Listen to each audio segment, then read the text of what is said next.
This is Kate with Nest Refresh. We took this 1969 Globetrotter Airstream from awful to amazing.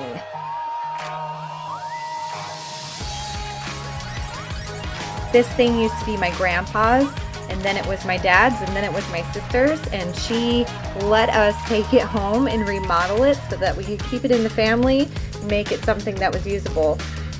At first it was pretty trashed. The flooring that was in there was all molded, and everything was covered in dust and dirt and grime, and lots of the old parts weren't working.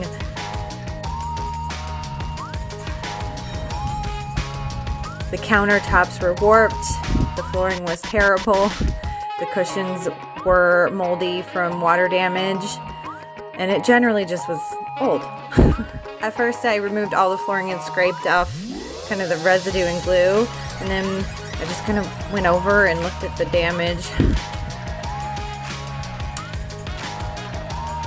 I also removed the warped countertops.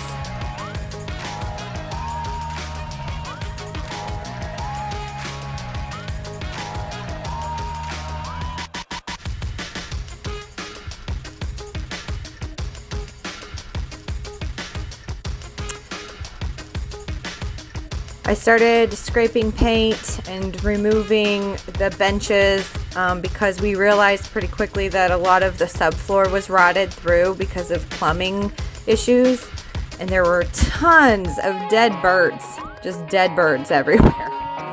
Like a nightmare. Feathers, dust, dirt, dead birds everywhere, and lots of rotted flooring. We removed all the rotted flooring and insulation.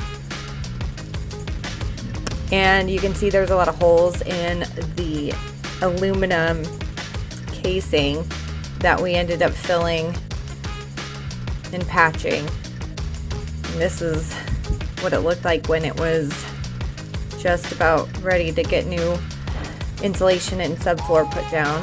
It was quite the job. Luckily, none of the mold seemed to go into the walls. I did peel up the walls and check. This is the flooring that I put in after the subfloor went down and after we fixed the plumbing. It's just roll vinyl flooring. I sealed it all the way around the edges, so hopefully it would prevent any future water damage if anything broke. Super cheap, super simple. It looks nice, durable.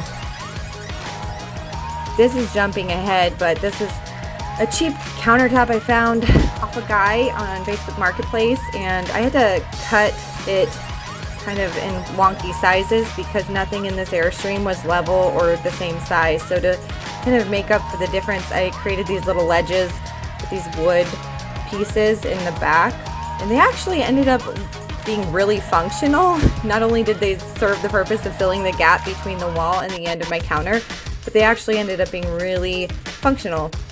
I also made these little leather tab pulls for all of the cabinets.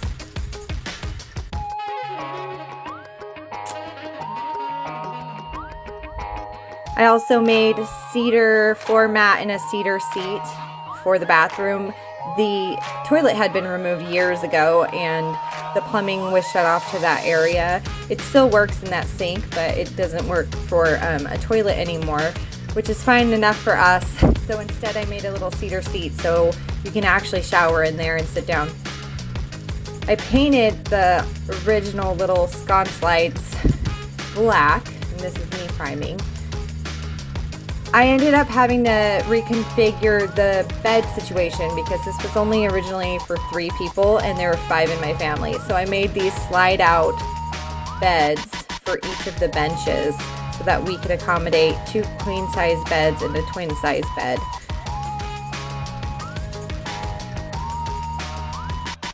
I attached the frame to this plywood exterior just as a decorative piece to hide the slide out. Here's a shot of the electrical. We removed the old stove and we're putting in a microwave, and so I needed to run electrical from the socket above the counter to a socket below the counter. I used this on the wall mount electrical kit, and it was really pretty simple to install. I did the same thing on the other side because we removed the old heater and put in this AC heater unit. We painted the entire exterior in a primer, an Extreme Bond primer by Sherwin-Williams, and then we painted it in the top coat of just a white paint, and it honestly was just a mix of a bunch of white paints from my house. I made these leather little pools out of bolts that I spray painted black, and then just strips of leather that I cut and just poked a hole through. This is the cedar that I used to make the cedar floor mats. I could just cut it into strips and made little spacers, and it was a really pretty simple project, and it really updates the look of that bathroom. And the bathroom's not in the best shape, so it camouflages sort of the beat up floor, and also gives a good spot to rinse off sand on your feet and things like that.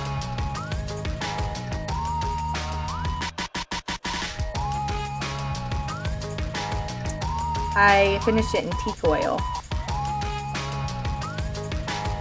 This is when I was prepping to put all the cushions together. That was quite the feat.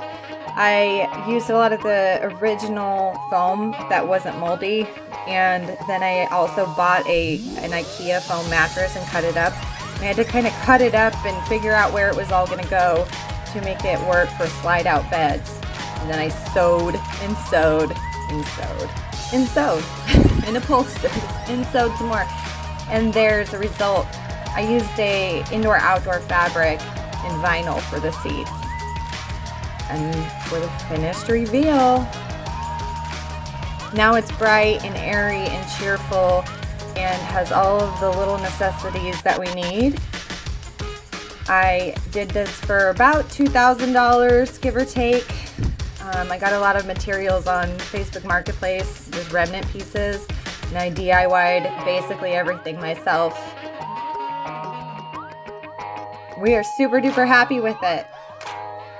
We've already taken it on the road several times and can't wait for all the new adventures we're going to have. It's been great for my family. I hope you like it, and I hope it inspires you.